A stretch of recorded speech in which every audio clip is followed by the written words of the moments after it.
Hey guys, and thanks for tuning in to Sponge's Tech Tips. I'm Sponge. Thanks for tuning into my channel. If you are a subscriber to my channel, which I hope all of you are, but if you are, you know that we normally work on cars, and what I like to do is help assist you in fixing your car on simple things, sometimes a little more difficult, but mostly simple things that you can do yourself instead of taking them to the dealer or a mechanic or a body shop, something that might be too expensive. A lot of the stuff you can do yourself. So, in addition to that, we've been trying to do some other fun stuff. So, if you came here just because of the title to this, you'll know that we are working on a Lionel train. So it's Christmas time around here, and although my family, my brother and my dad were big train buffs, I'm not a huge train buff, but we've got a cool Lionel train that we bring out around the tree at Christmas time all the time. So what I'm going to do, I'm not rolling my normal gimbal today. I'm just running a camera on a stand here. But I am going to set you up and kind of walk you through what we're doing here. So let me turn this around. Actually, I guess technically I'm turning myself around. I'm going to set this camera up. Let's see, where would be a good place for this? Maybe right about there. Let's tilt this down. I may have to go even closer, so. But let me show you what we've been doing here. I'm going to go up just a tiny bit. Sorry that you got to look at my sink, but I'm working up here. So we actually had an old Pennsylvania train. I bought this about 13 years ago. It's basically your entry-level train. It had this controller, which is just you plug it into the track and then you control it from here.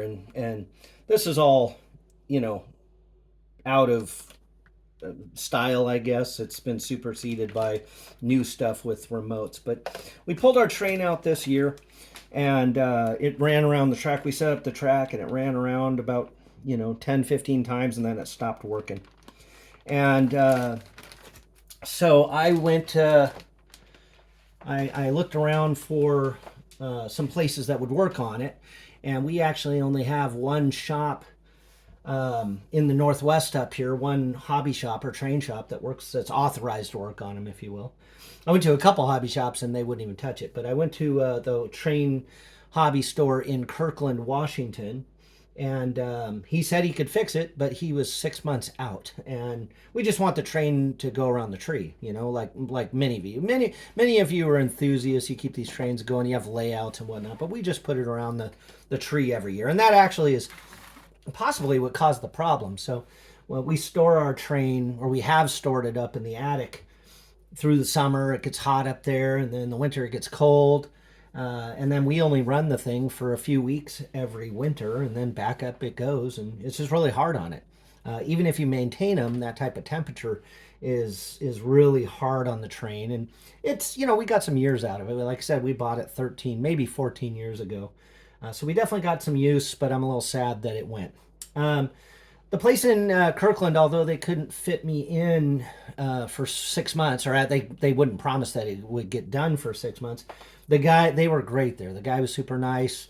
He tried to help assess me and how to fix it. He sold me some parts, which was a new circuit board, and I brought that home and attempted to install it. But once I started taking everything apart, I realized the motor was also burned up in it. So it just had a catastrophic failure. So I was kind of thinking of other options, and I'm if you guys know me from my other videos and even my other channels, I'm a secondhand type guy.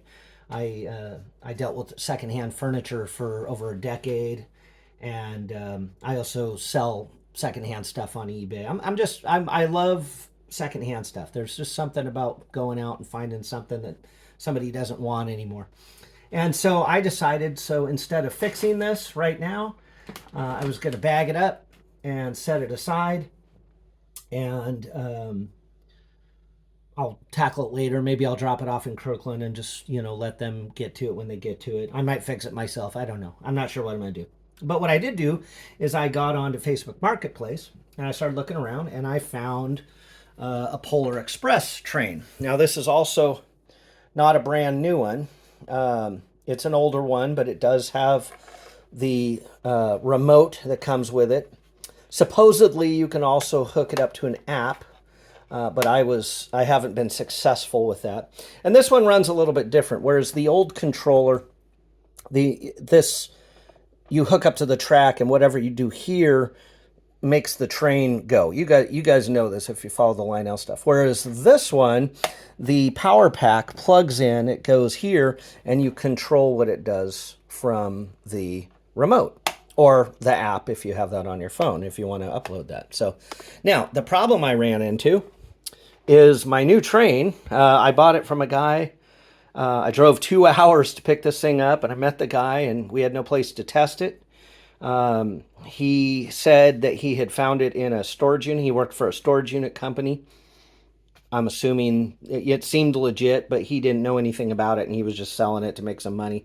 It did look brand new. I mean, if you look at it, it's very clean. Had the characters with it. It had been run. It was obvious to me it had been run, but it looked very nice and nearly new. So I went ahead and rolled the dice, and I bought it. Well, sadly, I came home, and sure enough, what happens, it doesn't run. So let me show you what it does do. Now, I did look around. I watched some other videos online. I found another video that was having the exact same problem that I'm having, and it was just a video to show the problem. There was a bunch of people in the responses asking, hey, did you ever figure this out? That particular poster never responded. So I'm assuming there's a lot of people that are going to be having the same problem that I'm having. And I went ahead and tracked it down and figured out what was going on with it. And that's what I'm going to show you guys today. But let me show you what it's doing first. So the first thing we're going to do, we're going to plug our power pack in. Let me set this aside here. Let's find a good spot again. I'm going to move this back. So we've just got 4 lengths of track set up here. And let me show you what is going to happen. So I already have my power pack plugged into the wall. I'm going to plug this into the track, and we're going to get that live. And if everything is working the way it should be, the red light turns on. And you'll also notice my headlight has turned on. However, here's the red light on the track. Where is it? Somewhere. Where are you? There you are. So red light on the track, that's going. Okay, now what it's not doing, at this point in time, the train should be chirping, and that chirp is so you can turn on your remote and I guess connect it to the train. Now mine doesn't make any noises at all. When we turn the remote on, you see our light comes on solid, but we have no noise. Oh, the other thing it's supposed to be doing, when you add power to this locomotive, it's supposed to start chugging. Now, I have it set for chug already on this particular model, which is, I probably should go show you guys this. Where is the model? I'm just going to run over here. Sorry, my house is a little bit of a mess, but just so you guys know what model we're running here. There it is. There's the model. 6-30218 is the model of this. I'm not sure what year it came from. Let's head back over here. And okay, so this particular model has 2 switches right in the cab here. One turns the smoke on and one turns the chug on and off. It's in the chug position right now. I'm not going to dig in there. So it should be chugging away, waiting to go. So right out of the gate, we've got no chugging. The only power we see is the light on. Okay, now, next thing. We're going to take our remote, and we're going to just go ahead and move it forward, and we'll see what happens here. Okay, now our light's blinking, but no movement on the locomotive at all. No noise, no nothing. The next thing we're going to do, so let's turn this back. Oh, I went to reverse, also blinking in reverse. Nothing, okay? Next thing, we're going to press our bell. We should get bell noises. Nothing. The whistle. Nothing. And then this is for the talking. This particular train has Tom Hanks talking, saying that it's the Polar Express. Let's push that. Nothing. So we're not getting anything out of the remote to that, but for some reason we do have power to the locomotive. And again, I'm not the only one who has had this problem. So a couple things we want to do. First thing I want to do, so I want you to know I've already taken this apart. I've already figured out where the problem, or at least in my case, is. But I just want to go over a couple things here so you guys can have an idea what I've done. So the first thing I want to do is let's pull off the back of our remote. So our red light did turn on, but I want to check and show you what I found here as I was starting to troubleshoot. So let's pull the cover off the back using a small Phillips head screwdriver. Now I already put new batteries in here, but if you look, somebody has left some batteries in here too long. I don't know if you guys can see that. There's some corrosion on the spring. Now it's not bad, but it's there. And that's something that, number one, every time you go to store these things, let's show you the spring on this one. This one's got some corrosion. Let's see if we can get some light in there. There you go. See that corrosion right at the tip of my finger?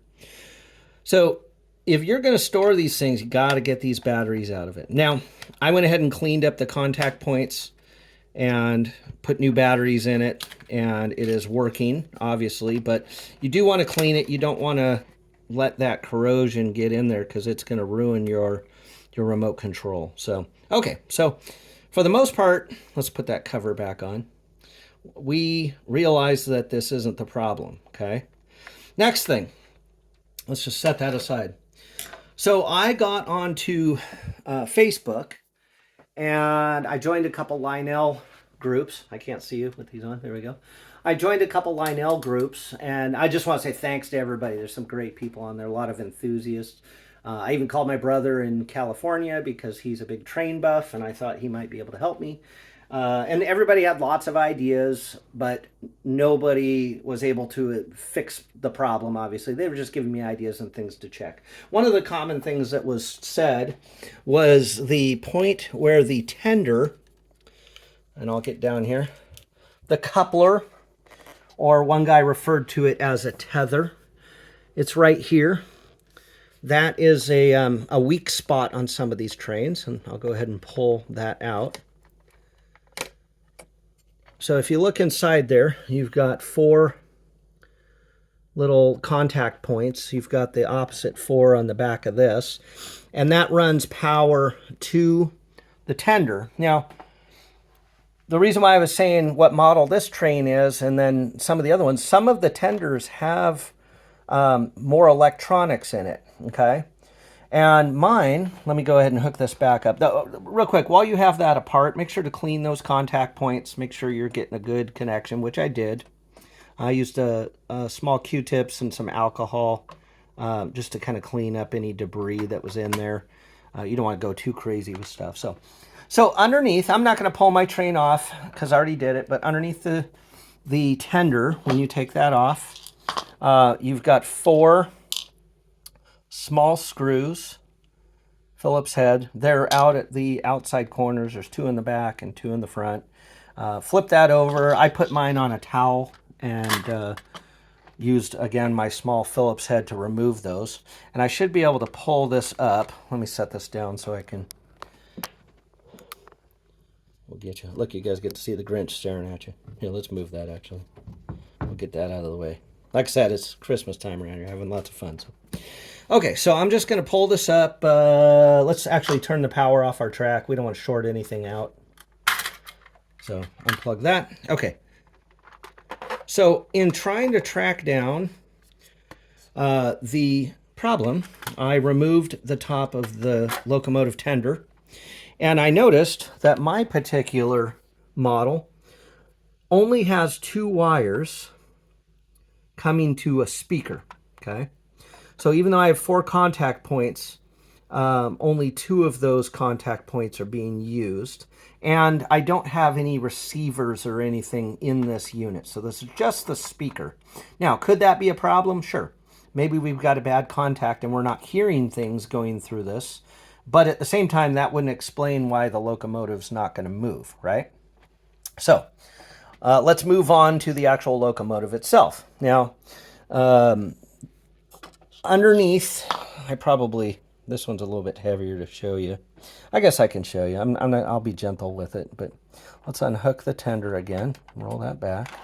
I already actually disconnected mine, but I do want to flip this over.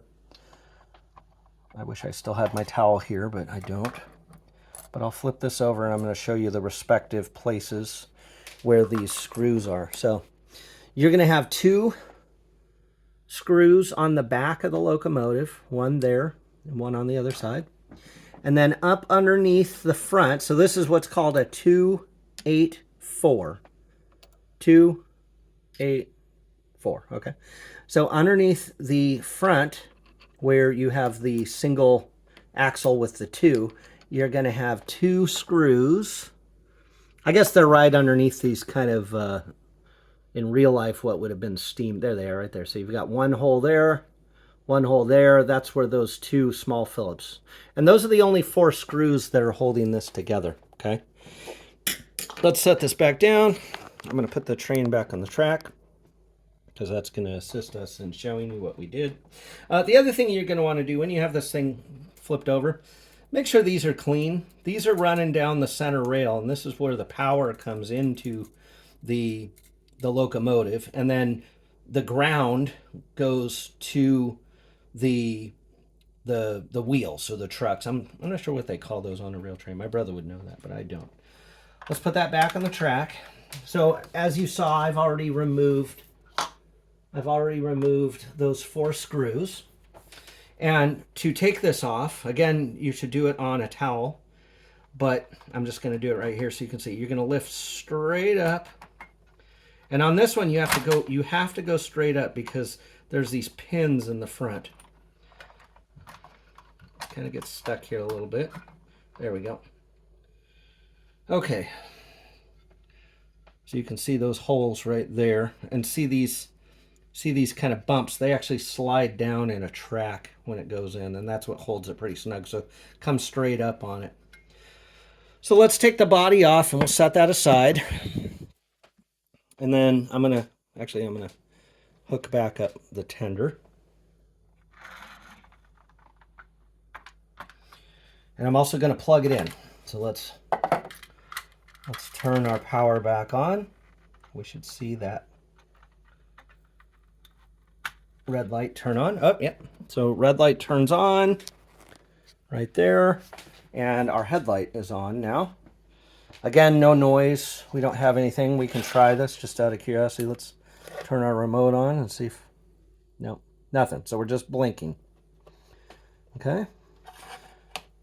We'll go ahead and turn that off for now. Okay, so the next thing you want to do, you want to inspect your connections.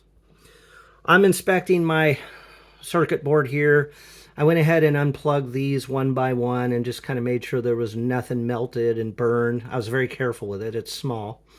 Everything looked good. Even my motor, the actual electric motor, seemed, to be in very good condition. So I started playing around, and this is where we get to the solution, or where I actually found the problem. So if you look right here, let me use a pen. We've got a black wire coming right through here. So if you see this contact point here, that is the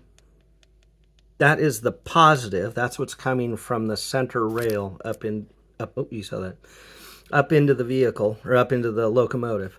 This black wire right here comes over, and you can see the solder point right here. Oh, do you see that little arc? Okay, so now watch this. I started playing with that. I saw a little spark. And look at that. just like that, we've got power. So we had a short on our ground. Now let's try something here. Let's turn this on. Let's move this out of the way.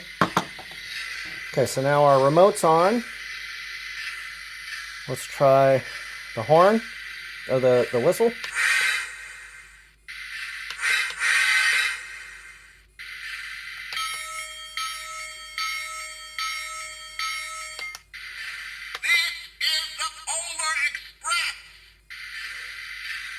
All right, now let's give this a little shot. Let's see if we can go forward.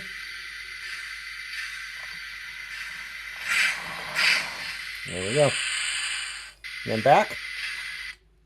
Oh, and see, we shorted out again. Did you see that? It started blinking.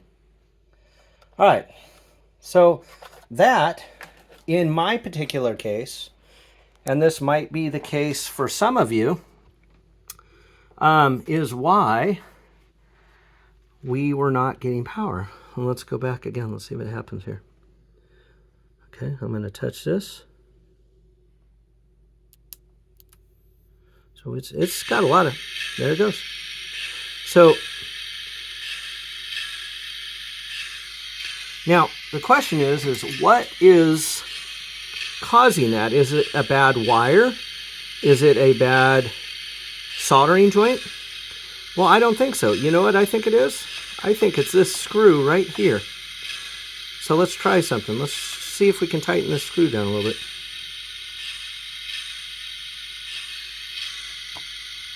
So we just tighten that screw down.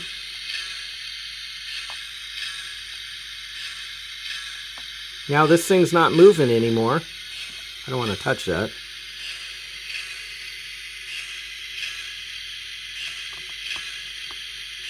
Okay, look at that, we fix it. This one little screw holds down whatever this unit here is, I'm not sure what that is, and that squeezes that ground. And that is what the problem is. So let's try this again. Actually, I'm going to turn the chugging off here. Let's turn this off. All right, that way we're not listening to the chugging the whole time. Okay, so let's check our remote.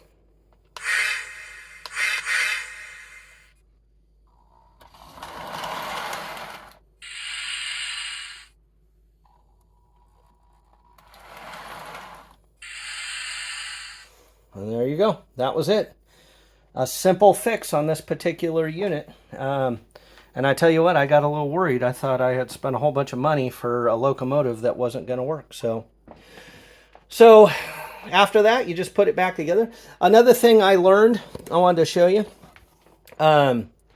This is a little bit extra here, but while I was troubleshooting everything, I was wondering if the power pack had anything to do with it. Some of the people were saying that this power pack may be not putting enough power to the train. And while I was at the train store, the guy told me that I could actually power, because I was talking to him about buying a new locomotive, one of the new remote ones, and the remote controlled ones. And he told me that I didn't have to buy a power source. I could just use my old power source. And the way to do that is to, well, let me show you what you do. Let's just unplug this first. So let's unplug the new power source. We are going to have to plug this in. Don't leave these connected if you're gonna do both, but let's hook up our track, because we have two different tracks hooked up here. We have, let's see if I can do this one-handed.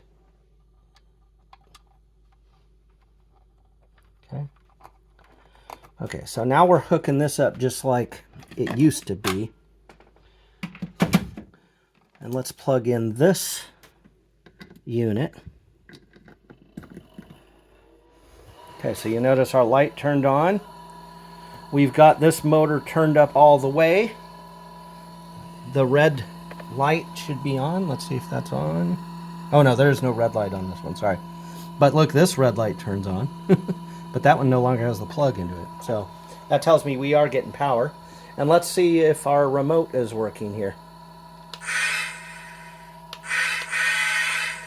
So there you go. So you can actually operate these new trains with your old track if you wanted to.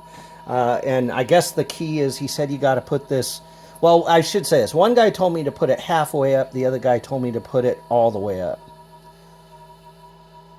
It doesn't seem... The light goes down.